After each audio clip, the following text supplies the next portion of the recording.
Sir మీరు ఇందాక అన్నారు మోస్ట్లీ సర్వైకల్ క్యాన్సర్ అనేది సెక్షువల్ ట్రాన్స్మిటెడ్ ఇన్ఫెక్షన్స్ వల్ల వస్తాయి అని చెప్పేసి. సో ప్రెజెంట్ జనరేషన్ ఎలా ఉన్నారంటే మేము కేర్ తీసుకుంటున్నాము, మేము సేఫ్టీస్ యూజ్ చేస్తున్నాం, సో మాకు ఎటువంటి లేదు అని చెప్పేసి అమ్మాయిలు కూడా అంటే టీనేజ్ అమ్మాయిలు కూడా ఈ ప్యాప్ టెస్ట్ ఇవేం చేయించుకోవటం లేదు, అంటే మాకేం లేదు అని అపోక్ష పడుతున్నారు. సో త్రూ ఓరల్ కూడా మనకి ఇన్ఫెక్షన్ వచ్చే ఛాన్సెస్ ఉంటాయి కదా సార్? యా, డెఫినెట్గా అండి. ఈ హెచ్పివి అనేది not only the genital cancers, even oral cancers, ఓరోఫెరింజల్ cancers, ఇవి కూడా మనం ఇప్పుడు హెచ్పివి ఇన్సిడెన్స్ అనేది మనం ఇంక్రీజ్గా చూస్తున్నాం. ఎస్పెషల్లీ ఓరోఫెరింజల్ టాన్సిలర్ క్యాన్సర్స్ చూస్తున్నాం. ఇది హెచ్పివి రిలేటెడ్ ఉంటున్నాయి ఇప్పుడు ఎక్కువ. మేము చూసిన దాంట్లో ఇంతకుముందు రేర్గా చూసేవాళ్ళం, ఇప్పుడు 20% of the cancers are related to HPV. Okay. So ఈ హెచ్పివి ఇన్ఫెక్షన్ అనేది స్క్వామస్ సెల్ కార్సినోమా అని కాజ్ చేస్తుంది. స్క్వామస్ ఎపిథీలియం ఎక్కడైతే ఉందో జెనైటల్ ఏరియాలో, ఓరల్ ఏరియాలో, వీటన్నిటిలో కూడా క్యాన్సర్స్ కాజ్ చేస్తుంది. అండ్ మీరు చెప్పినట్టు ప్రికాషన్స్ తీసుకుంటున్నాము అంటే always not safe. Even touch అయినా కానీ వాళ్ళ నుంచి వచ్చే సెక్రీషన్స్ మన బాడీలో ఈ ప్రైవేట్ పార్ట్లో టచ్ అయినా కానీ మనకి ఆ క్యాన్సర్స్, ఆ హెచ్పివి అనేది స్ప్రెడ్ అయ్యే అవకాశం ఉంటుంది. సో ఆల్ ప్రికాషన్స్ తీసుకున్నందుకు మాత్రం ప్రివెంట్ చేయటం అనేది it's humanly impossible. So ideal way to go head is better sexual practices should be healthy. Second best thing ఏంటంటే HPV vaccine, better to take it off. There is no doubt in it's a universalized vaccine. అంటే ఈ high risk పేషెంట్స్కి ఇస్తాము ఇట్లా కాదు.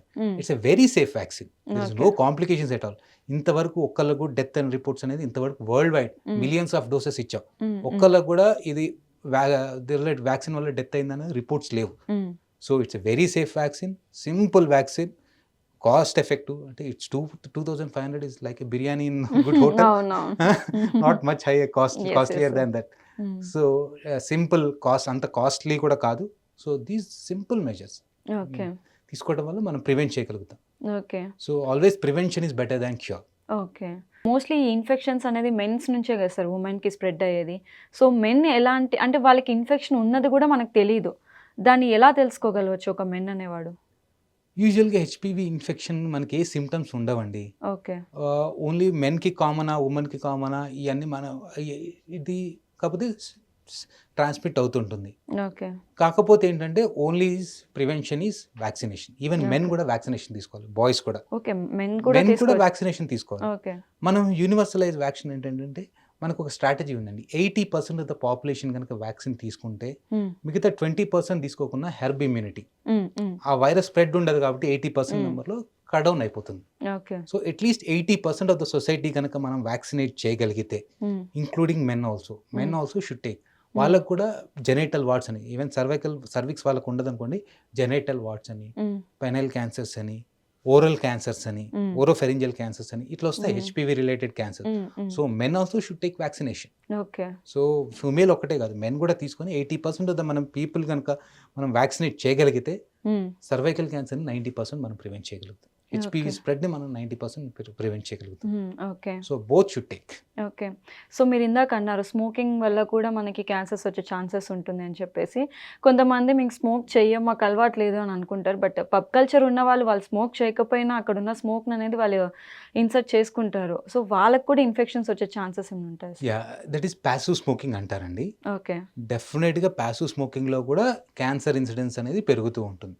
Okay. For example మన ఇంట్లో మన హస్బెండ్ తీసుకున్నట్టు స్మోక్ చేస్తున్నాడు అనుకోండి, అట్లీస్ట్ మనం 10% అన్నా ఎక్స్పోజ్ అవుతుంటాం. So this is called passive smoking, not active smoking. వాళ్ళంతటి ఎఫెక్ట్ ఉండవు, ఎందుకంటే మనం స్మోక్ చేసేటప్పుడు అది ఆ కెమికల్స్, ఆ నైట్రోజన్స్ అనేది డీప్గా లంగ్స్ వరకు వెళ్ళేసి డీప్ అప్పర్ ఎయిర్ ట్రాక్ ఉంటుంది. మనం అంత డీప్ బ్రీత్ తీసుకోము, ఎందుకంటే నార్మల్ బ్రీత్ తీసుకుంటాం. But still passive smoking also little increasing the cancer incidence, not to the higher extent, but little increasing the incidence, but that is not too much significant. అందుకని మనం అంత but better to avoid smoking in a house or better to avoid in the smoking environment. Okay. Always better. Sir మీరు ఇందాక అన్నారు vaccine తీసుకుంటే మనం prevent చేయొచ్చు అనేసి. సో అలా కాకుండా డైలీ మెడికేషన్ అంటే ఇప్పుడు వైటమిన్ టాబ్లెట్స్ ఎలా తీసుకుంటామో అలా ఏమైనా ఓరల్గా తీసుకునే టాబ్లెట్స్ ఏమైనా ఉంటాయి సార్ ఇన్ఫెక్షన్ కంట్రోల్ చేసుకుని? ఏం ఉండవండి అట్లా, ఏం లేవు. మనకి ఈ వ్యాక్సిన్ తీసుకుంటే విటమిన్స్, ఇది మనకి మల్టీ విటమిన్స్, ఇవన్నీ స్ట్రాటజీస్ అండి. Healthy food is the best food which multivitamin, antioxidants ఉంది. మీరు హెల్దీ ఫుడ్ కనుక తీసుకుంటే మీకు ఏ న్యూట్రిషన్ సప్లిమెంట్ కానీ ఏది కానీ అవసరం లేదు. ఇవన్నీ మార్కెటింగ్ స్ట్రాటజీస్ అండి. మీరు Hmm. మల్టీవిటమిన్స్ తీసుకోవటం, ఈ వ్యాక్సిన్, మీ ఇమ్యూనిటీ బూస్టర్స్ అని ఎంత మార్కెటింగ్ స్ట్రాటజీ ఉంటారంటే నేను నా పర్సనల్ ఎక్స్పీరియన్స్ నా ఒక పేషెంట్ చెప్తాను.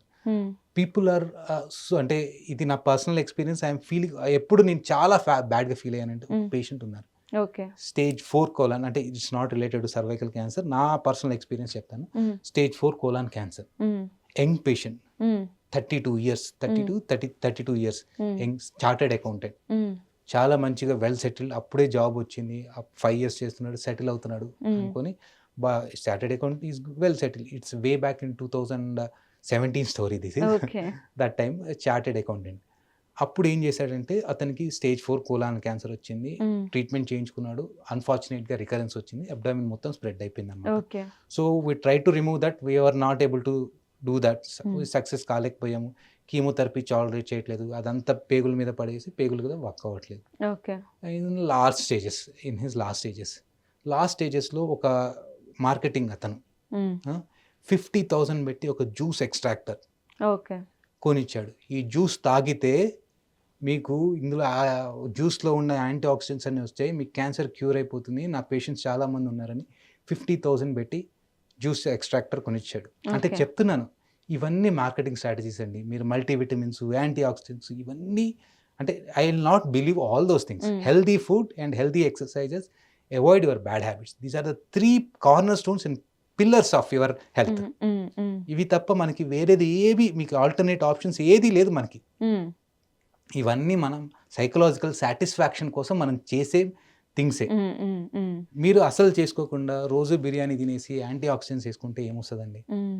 బిర్యానీలో ఫ్యాట్ ఉంది అంటే ఏమొస్తుంది? ఏం రాదు. So healthy food and healthy exercises and avoid your bad habits, these 3 are the pillars for your health. There is no other alternate, no need of any supplements, no need of any products. These 3 it will నేను చెప్పేది only cancer గురించి కాదు, your overall health గురించి కూడా. So HPV గురించి చెప్పారు sir. CIN అంటే ఏంటి సార్ అసలు? సిఐఎన్ అంటే కార్సినోమా ఇన్సిట్యూ అంటారు. ఇదేంటంటే సిఐఎన్ 1, 2, 3 అని ఉంటుంది. ఇది ఓల్డ్ క్లాసిఫికేషన్. ఇంతకుముందు మనకి కామన్గా ఇప్పుడు ఏంటంటే ఎల్-సిల్ అంటారు, హెచ్-సిల్ అంటారు. Low grade squamous intraepithelial neoplasm, high grade squamous intraepithelial neoplasm అంటారు. చెప్పాను కదా, ఈ హెచ్పివి ఇన్ఫెక్షన్ అయిన cell, normal cell first abnormal సెల్గా మారుతుంది. అబ్నార్మల్ సెల్ తర్వాత CIN1, CIN2, CIN3 వస్తుంది. తర్వాత 0 స్టేజ్ వస్తుంది, తర్వాత క్యాన్సర్ ఫస్ట్ స్టేజ్ వస్తుంది. ఇట్లా గ్రాడ్యువల్గా ఓవర్ 5 years, 6 years మనకు మారుతుంది. అంటే సడన్గా ఒకటే రోజులో మారదు అనమాట. ఈ 5 yearsలో CIN1లో మనం కనుక డిటెక్ట్ చేయగలిగితే, మనం వితౌట్ ఎనీ ట్రీట్మెంట్ మన ఇమ్యూనిటీ బూస్ట్ చేసుకొని కొన్ని రకాల ప్రికాషన్స్ తీసుకొని మనం క్యాన్సర్ని ప్రివెంట్ చేయొచ్చు. CIN3లో కనుక మనం డిటెక్ట్ చేయగలిగితే కొన్ని రకాల ప్రొసీజర్స్, సర్విక్స్ని ఎక్సర్సైజ్ చేయడం ద్వారా కానీ, దాని కోల్డ్ థెరపీ, క్రయోథెరపీ అని, క్రయో అబ్లేషన్స్ అని, ఇవన్నీ చేయడం ద్వారా మనం క్యాన్సర్ని ప్రివెంట్ చేయగలుగుతాం. సో ఇవన్నీ ఏంటి, క్యాన్సర్ ప్రీ స్టేజెస్. క్యాన్సర్ రాకముందు అబ్నార్మల్ సెల్స్ని డిటెక్ట్ చేసి వాటిని ప్రీ స్టేజెస్ అంటారు. ఈ ప్రీ స్టేజెస్లో చేస్తే 100% క్యూర్ ఉంటుంది. అండ్ ఇది క్యాన్సర్ రాకుండా మనం ప్రివెంట్ చేయగలుగుతాం. సో ఇది ప్యాప్స్మియర్లో CIN1, CIN2, CIN3 అని ఇచ్చేవాళ్ళు. ఇప్పుడు డిఫరెంట్ నామినిక్లేచర్ చేశారు. ఇదేంటంటే అబ్నార్మల్ సెల్ క్లాసిఫికేషన్ అనమాట. సో ఈ అబ్నార్మల్ సెల్ ఎంత అబ్నార్మల్గా ఉన్నాయని బట్టి 1, 2, 3 అని ఇస్తాం. చాలా అబ్నార్మల్గా ఉంటే CIN3 అంటాం. కొద్దిగానే చేంజెస్ నార్మల్ సెల్తో కంపేర్ చేస్తే నార్మల్ కొద్దిగా స్లైట్ చేంజెస్ ఉన్నాయంటే CIN1 అంటాం. CIN1లో మనకి రివర్స్ అయ్యే ఛాన్సెస్ ఎక్కువ ఉంటాయి. CIN3లో మనకి ఇంటర్వెన్షన్ కావాలి, అంటే దాన్ని తీసేయడం అని, అబ్నార్మల్ ఏరియా కాల్పోస్కోపిక్ ఎగ్జామినేషన్ కానీ ఇట్లాంటివి చేసి, ఆ లీజన్ ఎక్సిషన్ కానీ ఇట్లాంటి చిన్న ప్రొసీజర్స్ చేయాల్సింది ఉంటుంది. ఇది ప్రీ క్యాన్సరస్ లీజన్స్ అంటారు, ప్రీ క్యాన్సరస్ స్టేజ్. సో నార్మల్గా డెలివరీ అయిపోతారు సార్ చాలా మంది. డెలివరీ అయిన తర్వాత చాలా మంది మళ్ళీ వచ్చి టెస్ట్లు ఏం చేయించుకోరు. సో ఆ టెస్టులు అంటే డెలివరీ తర్వాత ఎలాంటి టెస్టులు ఉంటాయి, అసలు టెస్టులు ఎందుకు చేయించుకోవాల్సి వస్తుంది సార్? ప్రెగ్నెన్సీ అనేది one of the safe condition అండి. ప్రెగ్నెన్సీ తర్వాత కొద్ది రకాల క్యాన్సర్ రిలేటెడ్ ఏంటంటే, ఇర్రెస్పెక్ట్ ఆఫ్ ప్రెగ్నెన్సీ అప్పుడైతే మనం ఏ టెస్ట్ చేయం, ఎందుకంటే మనం స్టిమ్యులేట్ చేయకూడదు సర్విక్స్ని. ఒకసారి ప్రెగ్నెన్సీ అయిపోయిన తర్వాత రెగ్యులర్గా మనకి ఎవరైతే హెల్దీ ఉమెన్ స్క్రీనింగ్ ఉంటుందో, అంటే ఆఫ్టర్ మ్యామోగ్రఫీ, ఒకవేళ ఏజ్ని బట్టి మ్యామోగ్రఫీ అయితే మ్యామోగ్రఫీ, సర్వైకల్ ప్యాప్స్మియర్ అయితే ప్యాప్స్మియర్ చేయాల్సింది ఉంటుంది. ఎందుకంటే రికరెంట్ ప్రెగ్నెన్సీస్లో ఎక్కువ పిల్లలు ఇంతకుముందు 10, 12, ఇప్పుడు అంటే మనకి 1 or 2తో కన్ఫర్మ్ చేస్తున్నారు, కానీ 10 మెంబర్స్ 12 మెంబర్స్ కనే వాళ్ళు కూడా ఉన్నారు మన పాత జనరేషన్. అవునవును. రికరెంట్ ప్రెగ్నెన్సీలు ఏంటంటే సర్వైకల్ క్యాన్సర్ వచ్చే అవకాశం కొద్దిగా ఎక్కువ ఉంటుంది అనమాట. ఓకే. సో ఎక్కువ ప్రెగ్నెన్సీస్ ఉన్న వల్ల మనం కొద్దిగా జాగ్రత్తగా చూసుకోవాల్సింది ఉంటుంది.